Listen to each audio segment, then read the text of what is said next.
Good morning साथियों, आपके अपने YouTube channel success study circle में स्वागत है।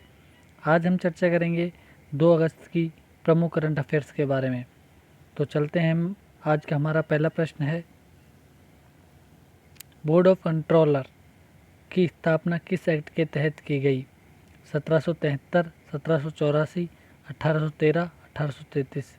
तो ये की गई थी 1784 के तहत, और इस एक्ट का नाम था पिट्स इंडिया एक्ट। क्या नाम था? Pitt's India act. और इसी एक्ट के तहत ही ईस्ट इंडिया कंपनी के कार्यों को व्यापारिक व राजनीतिक 2 भागों में विभाजित कर दिया था। जो व्यापारिक था उसे बोर्ड ऑफ डायरेक्टर कहते थे, तथा जो राजनीतिक कार्य करता था उसे बोर्ड ऑफ कंट्रोलर कहते थे। इसी एक्ट के तहत बोर्ड ऑफ डायरेक्टर तथा बोर्ड ऑफ कंट्रोलर के माध्यम से कंपनी के कार्यों के संबंध में दोहरा शासन लागू किया, जो कब तक चला? 2018 तक चला था। और अगर हमसे क्वेश्चन पूछता है कि प्रांतों में द्वैध शासन कब लागू हुआ, तो वो हुआ था 2019 में 1919 के एक्ट के तहत। और अगर केंद्र की बात करें कि केंद्र में शासन कब लागू हुआ, द्वंद्व शासन, तो वो हुआ था 1935 में। ठीक है, तो ये आज का हमारा स्टैटिक जीके का पार्ट था। अब हम बात करते हैं हमारा दूसरे प्रश्न की। हमारा दूसरा प्रश्न है, हाल ही में किस देश ने घोषणा की है कि वह अक्टूबर माह में कोरोना वायरस के खिलाफ सामूहिक टीकाकरण अभियान प्रारंभ करेगा? तो ऑप्शन ए रूस, option B America, option C Italy, option D चीन।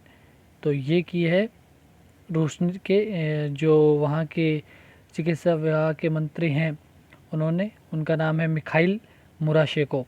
उन्होंने इस बात की पुष्टि की है कि वहाँ पर मतलब कि रूस में अक्टूबर माह से लोगों को कोरोना वायरस का टीका लगाया जाएगा। और ये सबसे बड़ी बात है कि उसने सब देशों को पछाड़ते हुए ये कार्य करने की घोषणा की है। अब देखते हैं वो कर पाते या नहीं कर पाते।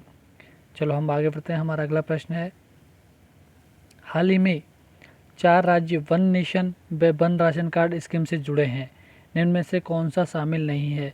मतलब आज 1 अगस्त को 1 अगस्त के दिन 4 राज्य है जो one nation one ration card scheme से जुड़े हैं। उनमें से जो अब ऑप्शन दिया उनमें से कौन सा नहीं है? तो इसका सही आंसर है पश्चिमी बंगाल नहीं है। कौन नहीं है? पश्चिमी बंगाल नहीं है। अभी मणिपुर जुड़ा है, जम्मू कश्मीर जुड़ा है, नागालैंड जुड़ा है, तीनों जुड़े हैं, और पश्चिम बंगाल अभी नहीं जुड़ा है। तो कौन जुड़ा है? चौथा जुड़ा है उत्तराखंड। तो आगे बढ़ते हैं हम, और इसके बारे में कुछ बता दूं कि अब तक इस योजना के अंतर्गत 24 राज्य जो जुड़ गए हैं। कितने? 24। और बाकी राज्यों को भी 2021 तक जोड़ने का टारगेट रखा है। कब तक? मार्च 2021 तक कि सबको जोड़ लिया जाएगा। आगे बढ़ते हैं हम। हमारा अगला प्रश्न है, थोड़ा प्रश्न लंबा है, थोड़ा समझने की कोशिश करना, कि सरकार द्वारा सूक्ष्म लघु व मझोले उद्योगों के लिए आपातकालीन क्रेडिट लाइन गारंटी योजना को मंजूरी दी थी। कि जो सरकार है उसने सूक्ष्म लघु और मझोले उद्योगों के लिए एक आपातकालीन क्रेडिट लाइन गारंटी योजना दी थी। इसके अंतर्गत अब तक अधिकतम 25 करोड़ रुपए तक की बकाया कर्ज वाली इकाइयों को नए कर्ज पर सरकारी गारंटी देने की योजना थी। मतलब क्या करती थी ये योजना दी थी सरकार ने कि 25 रुपये मतलब ऐसी कंपनी है जिस पे 25 करोड़ रुपए का कर्ज है, उसको भी लोन लेने के लिए सरकारी 100% गारंटी देगी। मतलब किसके उस पर मिलेगा उसको कर्ज? सरकारी की गारंटी पे, मतलब सरकार उसको गारंटी देगी। तो इस राशि को बढ़ाकर कितना कर दिया गया है? मतलब अभी इस राशि को बढ़ा दिया गया है, और कितनी कर दी गई है? 30 करोड़, 40 करोड़, 50 करोड़ या 60 करोड़? तो ये कर दी है 50 करोड़। मतलब जिस कंपनी के ऊपर भी अभी भी जो छोटी कंपनियां हैं उनके ऊपर 50 करोड़ का भी कर्ज है, तो उनको भी सरकार अपनी गारंटी पे लोन दिलवाएगी। कौन दिलवाएगी? सरकार। और इस योजना के अंतर्गत सरकार ने 9.25% की रियायती दर पर 3 लाख करोड़ रुपए तक की अतिरिक्त धनराशि को मंजूरी प्रदान की है।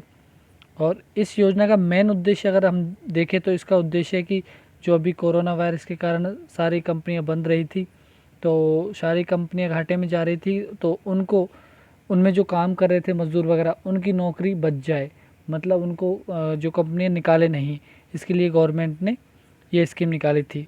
और इसकी घोषणा अभी हमारे जो वित्त मंत्री है निर्मला सीतारमण जी, उन्होंने घोषणा की थी। चलो हम आगे बढ़ते हैं। हमारा अगला प्रश्न है, हाल ही में किस देश ने काफ़ी लंबे समय बाद अपने देश से ट्रैवल की पाबंदी हटाई है, किंतु अभी भारत के नागरिकों के प्रवेश पर पाबंदी जारी रखी है? तो भारत ही नहीं, 7 ऐसे देश, भारत सहित 7 ऐसे देश है जिन पर ये पाबंदी नहीं हटाई है अभी, और सब पे हटा दी है। तो वो कौन सा देश है? वो है कुवैत। कुवैत ने ये किया है कि उसने मतलब ट्रैवल की पाबंदी तो हटा ली है, लेकिन भारत सहित 7 ऐसे देश हैं जिन पर नहीं हटाई है। तो वो कौन कौन से देश हैं? तो उनमें पाकिस्तान है, श्रीलंका है, बांग्लादेश है, नेपाल है, ईरान है और फिलीपींस है। इन 7 देशों पर अभी ये पाबंदी नहीं हटाई है। और आपको थोड़ा सा बता दूं मैं कि उसकी जो 70% आबादी है वो भारत की है, मतलब भारत के लोग वहाँ पे है।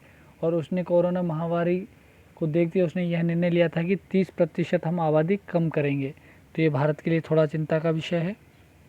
तो आगे बढ़ते हैं। हमारा अगला प्रश्न है, हाल ही में किस देश ने चीनी company Xinjiang production and construction corps पर तथा इसके 2 अधिकारियों पर बैन लगा दिया है?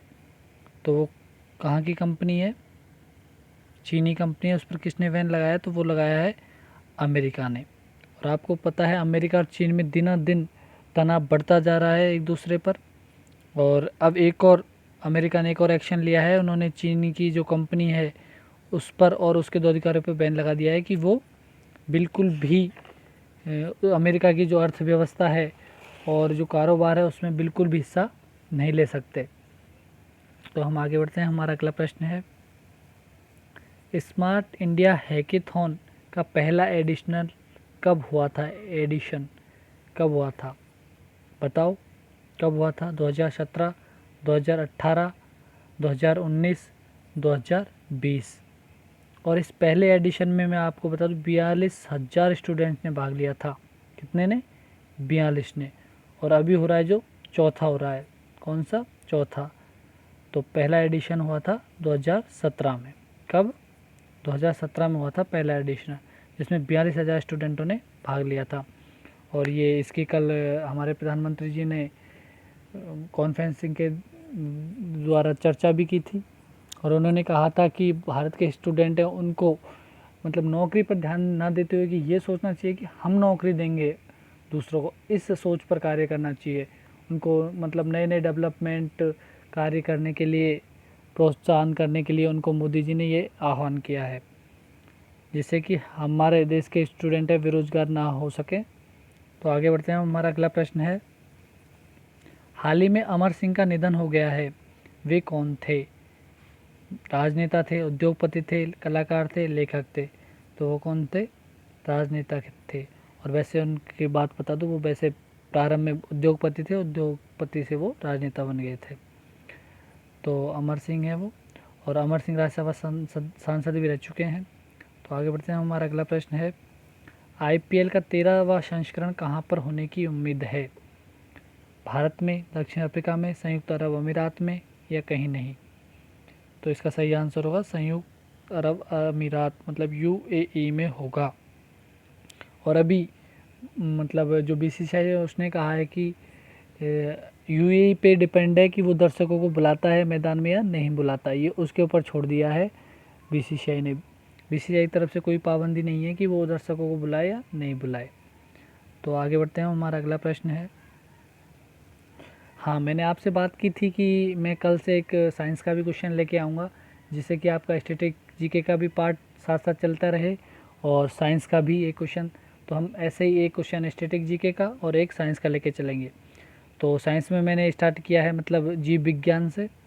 तो उसका ही एक प्रश्न लिया है कि सजीव जगत में सबसे छोटी कोशिका कौन सी होती है? मतलब जो सजीव हैं उनमें सबसे छोटी कोशिका का नाम क्या है? माइकोप्लाज्मा, शुक्राणु, अंडाणु, शुतुरमुर्ग का अंडा? तो इसका सही आंसर होगा माइकोप्लाज्मा है उसका नाम। क्या नाम है? माइकोप्लाज्मा। और अपन बात करें तो कोशिका की, तो कोशिका के आसपास के जितने भी क्वेश्चन हैं उनको भी हम समझ लेंगे यहीं पर, जिससे कि हमें ज़्यादा प्रॉब्लम नहीं आए। तो कोशिका की खोज करता है रॉबर्ट हुक, और रॉबर्ट हुक ने मृत कोशिका की खोज की थी। कौन सी की? मृत की। और ल्यूवेन हॉक ने की थी जीवित कोशिका की।